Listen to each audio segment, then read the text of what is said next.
Here's a situation that happens more often than people think. A small boat is found drifting. No one is inside. No one saw it happen. And there's no name, no phone number, no label, nothing to explain who it belongs to. Now the question becomes terrifyingly simple. Is someone missing? From the outside, the public picture is clear. A rescue call goes out. A helicopter appears. A spotlight hits the water. A winch drops. Someone gets pulled up. End of story. But the reality is messier. In real search and rescue, the hardest parts are usually the parts you never see on TV. The in-between moments. The moments when the person is out there, small and hard to see. The moments when responders must guess because nobody knows when the person left, where they planned to go, or when they were supposed to return. On the water, time isn't emotional. It's physical. Wind and current keep moving everything. Every minute that passes makes the search area bigger. And as that area grows, the chance of finding someone fast drops. This documentary is about a secret that rescue crews live with every day. Sometimes rescue doesn't fail because responders didn't try hard enough. It fails because the person became almost impossible to find, and the system didn't have enough information to shrink the ocean down to a search. If you want more investigations into the hidden systems behind everyday industries, subscribe and stay with us. In maritime search and rescue, the hero moment is not the main problem. The main problem is what happens before the hero moment can even happen. To rescue someone, you must first locate them. To locate them, you need one of two things. Visibility, something rescuers can actually see. Information, enough facts to predict where the person could be now. If you don't have visibility, crews search for a dot in a world of moving dots. If you don't have information, crews search a circle that keeps expanding. And here is the secret. Many people unknowingly reduce both visibility and information through normal choices that feel harmless at the time. To understand how, we'll start with a perspective the public almost never hears. What it looks like from the air. People picture rescue like it's a spotlight, a winch, and we're done. Part nobody films, the part that breaks most cases, is what happens after we've already found you once. Out there, you're not really a person. You're contrast. From a helicopter, a head in the water can be smaller than a wave shadow. The ocean is moving, the light is flat, and everything wants to blend together. I've been on days where the entire job turns into one rule. Don't lose the speck. We lock our eyes on the same square of moving water until our necks cramp. We call clock positions, distances, tiny reference points that aren't landmarks at all. Foam lines, color changes, weird patterns in the chop. Sometimes we assign extra people to nothing but eyes. Because losing you for even 10 seconds can mean we're searching a totally different ocean when we come back around. That's why the best advice sounds blunt. If someone goes over, point and keep pointing, and throw anything that floats, cups, trash, whatever you have. The debris isn't about saving you directly. It creates a larger visual landmark. Trail beacon file over erases here that position. And clothing matters more than people realize. If you're wearing a dark suit, you're choosing to be the same color as the problems. And so I see something bright, orange, yellow, reflective. I feel my whole body unclench. It means the ocean has to work harder to swallow you. The truth is, the search starts before the emergency. Yes, nobody on land knows when you were supposed to be home. We're guessing. When we do have that expected return time, we can work backward with weather and currents instead of starting blind. Rescue isn't about perfection.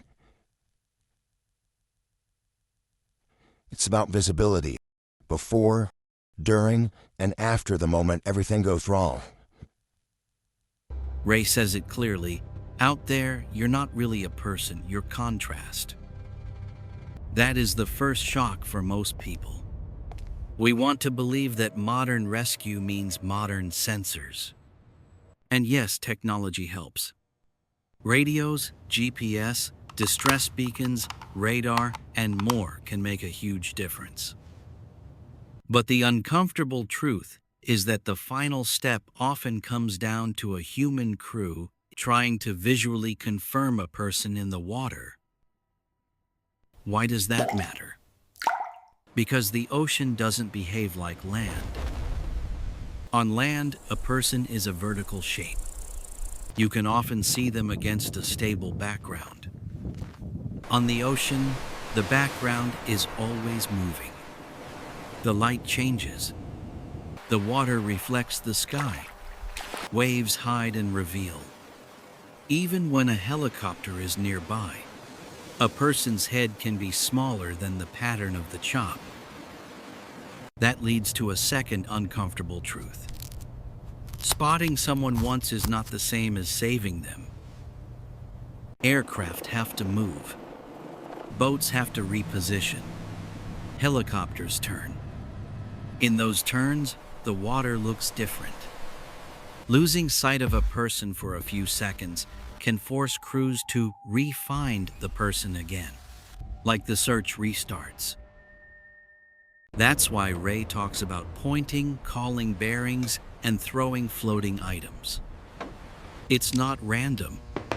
It's a low-tech solution to a real problem. The ocean erases reference points. And when Ray talks about clothing color, it's not fashion talk, it's survival talk. Bright colors and reflective materials increase the odds a human eye can lock on. So the first part of the secret is simple.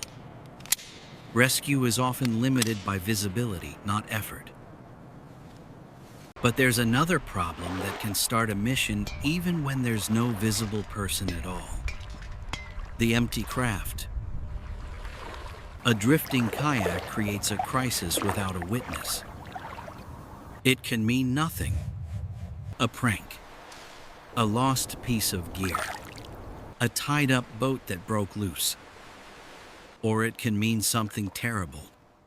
A person in the water who may already be losing strength. In that moment, rescue systems don't get the luxury of wait and see. They have to treat uncertainty like an emergency, because waiting can cost a life.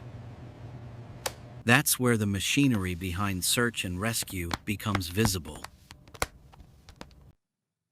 When the phone rings, I'm not meeting the ocean. I'm meeting uncertainty. A report comes in, an overturned kayak, a paddleboard drifting, no person attached. In that moment, I don't get to assume it's a harmless mistake. The default is treat it like someone could be missing. That means a case file, coordination, calling other agencies, pushing crews out, building a search plan that gets bigger the longer the clock runs. The fastest way to stop the machine is simple information. Who owns it? When it launched? where it was last seen, who's supposed to be with it. And that's where things break. A shocking amount of gear has no name, no phone number, no if found call label, nothing.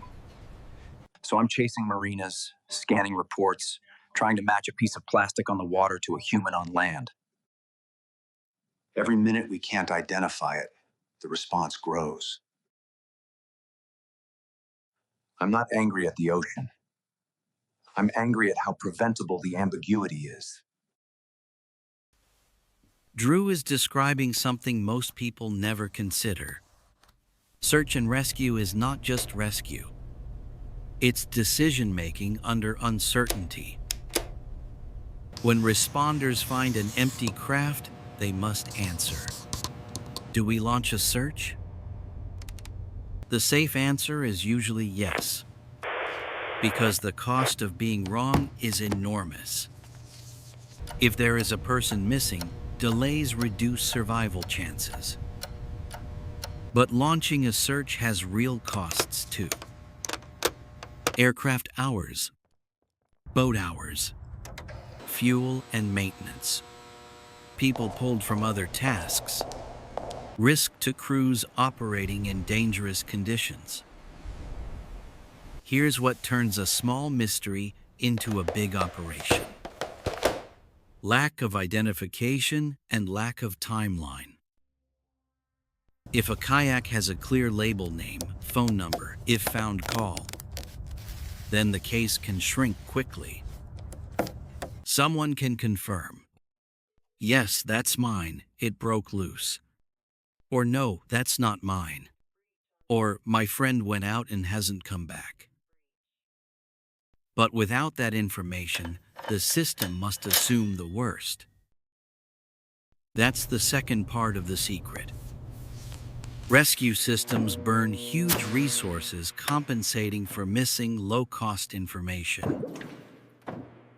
And it gets worse over time, because the longer you don't know, the larger the search area becomes. Wind and currents don't pause while people make phone calls. So the mission becomes a race. Can responders turn unknowns into knowns quickly enough? To see why this matters, we need to go back into the air, where even a known target can still be lost. Some rescue crews assign a person to do one job: track the person in the water without losing them. That sounds simple until you realize what it involves. Wind, vibration, glare, moving waves, and a target that can disappear behind a swell. My seat isn't the glamorous one.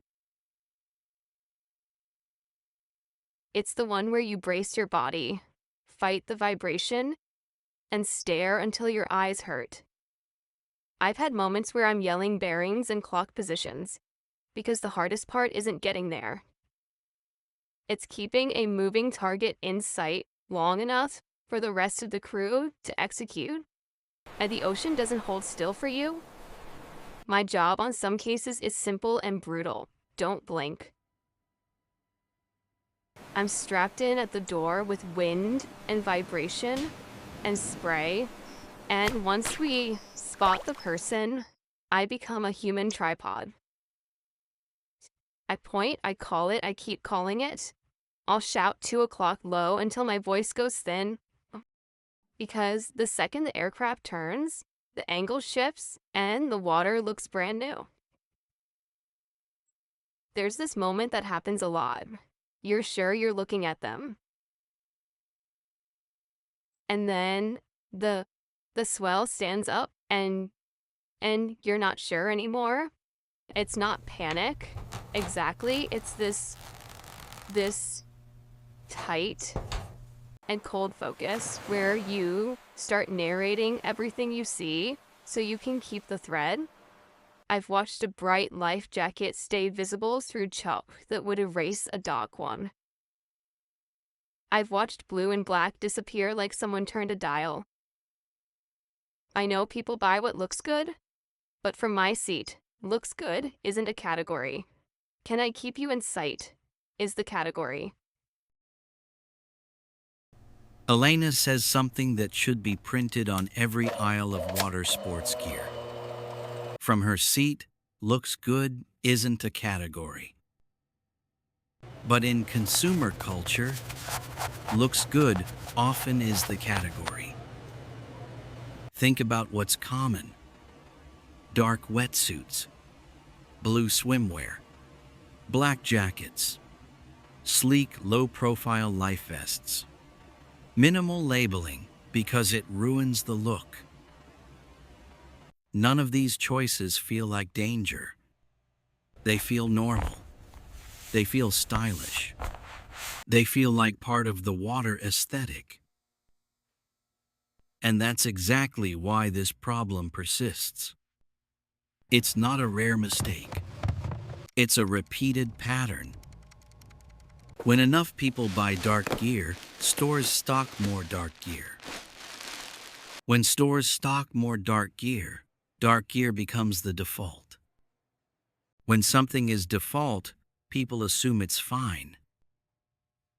So the industry quietly trains people to blend into the environment they might one day need to stand out from. And notice the cruel twist. A life jacket can keep you alive and still leave you nearly invisible. That's the third part of the secret. Safety gear is often treated as a rule to follow, not a strategy to be found. So where does prevention actually happen? Often, it happens in places that don't look dramatic at all. Store counters, safety lessons, and small habits people learn or don't learn before they go out. If you want to change outcomes, the key moment isn't the rescue. It's the moment before someone steps onto the boat, the board, or the beach. It's the moment where small choices are still easy to change. I'm the person people meet right before they go have fun. I'm the one fitting kids for life jackets and watching parents pick the darkest color because it won't show dirt or looks cooler. Yeah. I've seen the exact moment someone realizes the water eats blue and black. Mm-hmm. I don't lecture. Mm-hmm. I tell stories. I'll take two vests and hold them at the end of the aisle and ask them which one disappears first when you squint. Then I'll pull out a little strobe light and clip it on and show them how it punches through a room even in daylight. People think safety gear is about being allowed on the water, like it's paperwork. I try to shift them toward thinking like a rescuer. What will your friend see at 50 yards? And what will a boat see at 200? What will an aircraft see when the sun is glare and the water is dark? When they choose bright colors and add a simple signal, I feel like I've done my real job. Priya points to a major misunderstanding. People think safety is about being allowed on the water. That mindset creates a dangerous shortcut. I checked the box, so I'm safe. But real survivability often depends on factors that aren't enforced the same way. Will anyone notice you're overdue? Can rescuers see you? Can rescuers estimate where you drifted? Do you have a signal that stands out? Is your gear marked so a drifting craft can be linked to a person fast? This is why small add-ons matter so much. A strobe, reflective tape, a signal mirror, a bright vest. These are not extra. They are visibility tools. And it's why telling someone your return time matters. If someone on land knows when you should be back, they can call it in early. That turns maybe missing into likely missing, and it gives responders a start time for weather and current calculations. So if visibility and information matter this much, people naturally ask, why not solve it with better technology? Why not just use thermal cameras? Drones? That brings us to the expectation gap. What the public thinks exists, and what can actually be counted on during a mission. There's a common belief that rescue is simple, because technology is advanced. That somewhere there's a screen that can automatically find anyone. But inside the system, capability isn't just about having a device. It's about having it ready, working, maintained, and usable under pressure. I get the questions at barbecues and family stuff. Don't you have thermal? Can't you just use a drone? People say it like there's a single switch we're refusing to flip. I don't blame them. Movies train you to believe there's always a perfect sensor. In my world, the question is always, what do we have ready today? What's working? And what can we actually put in the air or on the water without breaking something else? Gear isn't magic if it's down for parts. Sensors aren't helpful if they're not integrated into the way crews actually operate. And weather that doesn't cooperate, at ranges that don't flatter the brochure. I've watched people argue about what should exist while I'm fighting to keep the basics reliable maintenance. Inspections, the boring stuff that keeps missions from turning into accidents. I'm not anti-technology. I love tools that help. I just know there's a gap between what the public imagines and what we can count on at 2 a.m. when the call comes in. Gus is describing a reality that shows up in every public service system. You don't just buy a capability once. You maintain it forever. Even the best technology needs training, upkeep, integration into workflows, real-world testing, reliability in bad conditions. And even with technology, a person in open water is still a hard target. A human body is small compared to the search area. The ocean is noisy. The weather is unpredictable.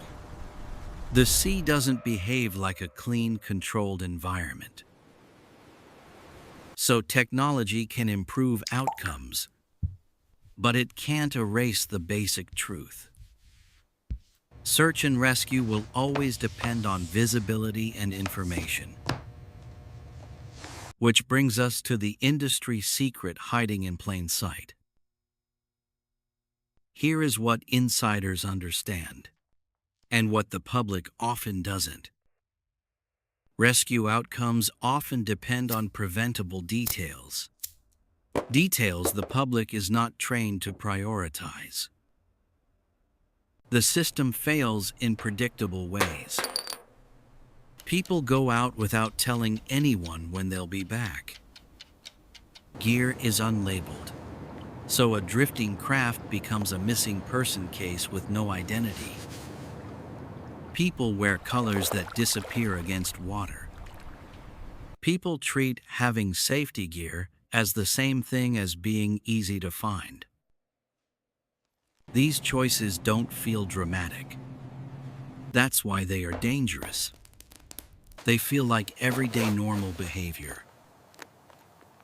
And the industry as a marketplace doesn't naturally correct this. It often reinforces it. The water aesthetic sells. Sleek, dark, unmarked gear looks right. Bright, reflective, clearly labeled gear can look too much, like it's only for extreme situations. But emergencies are not extreme until they are. So the secret is not one villain. It's a pattern. Consumer culture sells invisibility, and search and rescue absorbs the cost. SAR crews pay that cost in time, fuel, risk, and sometimes failure.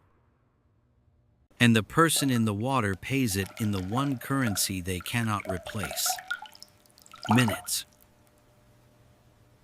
If you want the simplest version of what insiders wish everyone knew, it's this.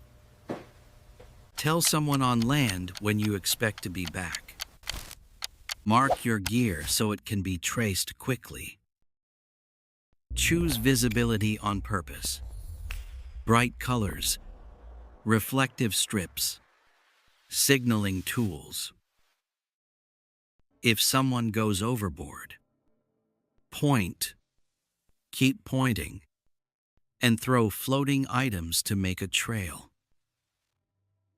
These are not cinematic steps, but they shrink uncertainty. They increase contrast.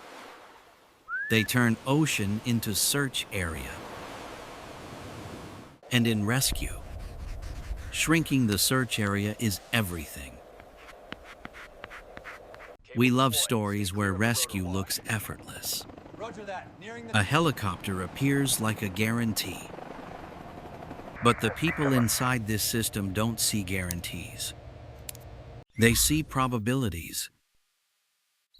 They see how fast a person becomes a speck. They see how a bright vest can keep that speck visible. They see how one missing detail, no label, no return time, can inflate a case into a wide search. And they see how many of these problems are not inevitable. They're built into the way we shop, the way we label or don't label our gear, and the way we plan or don't plan a day on the water. The ocean's biggest advantage isn't cruelty. It's camouflage. If this changed how you think about water safety, share it with one person who goes boating, paddling, or swimming. Because the smallest habits often decide whether you're searched for or found.